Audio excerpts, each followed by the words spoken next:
नमस्कार, आदाब, सत श्री अकाल। मैं कीर्ति और आप देख रहे हैं आजमी मीडिया। देश के करोड़ों मुस्लिम संघ वादा खिलाफी करना मोदी सरकार को बहुत महंगा पड़ा है। सीए एनआरसी पर ओवैसी के बाद अब तमाम नेताओं ने सरकार के खिलाफ मोर्चा खोल दिया है, जिसके बाद मोदी सरकार के भी पसीने छूट गए हैं।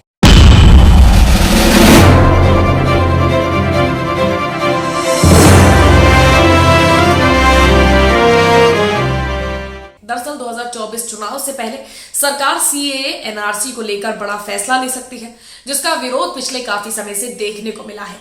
जब से सीएए एनआरसी का कानून आया हुआ है, तब से इसकी चर्चा जोरों पर छिड़ी हुई है। हाल ही में अमित शाह के बयान के बाद से सियासी तूफान आया हुआ है, क्योंकि पहले सिर्फ ओवैसी ने ही सरकार पर निशाना साधा, लेकिन अब सभी दल एक साथ आ गए हैं। एबीपी न्यूज की खबर की माने तो साल 2024 के लोकसभा चुनाव को लेकर तैयारियां जोरों शोरों से चल रही हैं।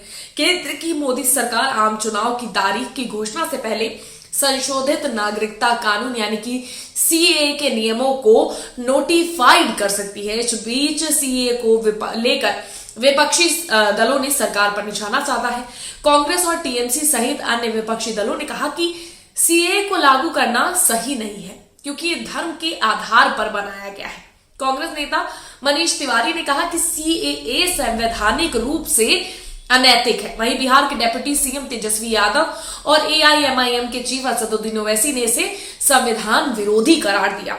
दरअसल 2 जनवरी को सरकार के वरिष्ठ अधिकारी ने बताया था कि लोकसभा चुनाव से पहले सीएए के नियम जारी होंगे। नियम जारी होने के बाद कानून लागू किया जा सकता है, फिर पात्र लोगों को भारतीय नागरिकता दी जा सकती है। न्यूज एजेंसी पीटीआई ने यह जानकारी दी थी।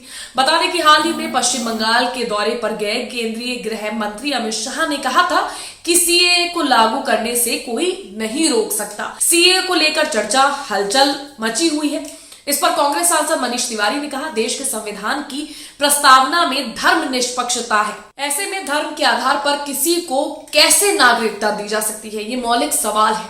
मैंने ये सवाल सीएए पर चर्चा के दौरान विपक्ष की ओर से उठाए भी थे। वहीं कांग्रेस महासचिव जयराम रमेश ने कहा कि संसदीय प्रक्रिया के तहत कानून 6 महीने के भीतर लागू होने चाहिए थे। नियम बनाने के लिए 9 बार विस्तार लिया गया। अब हमें सूचित किया गया है कि नियमों को लोकसभा चुनाव से पहले अधिसूचित किया जाए।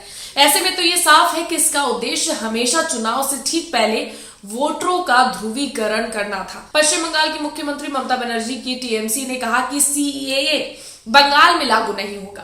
शशि पांजा ने कहा, केंद्रीय मंत्री शांतनु ठाकुर बंगाल में होते तो सीएए को लेकर अलग बयान देते, ठाकुर दिल्ली में होते तो बयान बदल देते। हमारी चीफ ममता बनर्जी साफ कह चुकी है कि सीएए को राज्य में लागू नहीं किया जाएगा।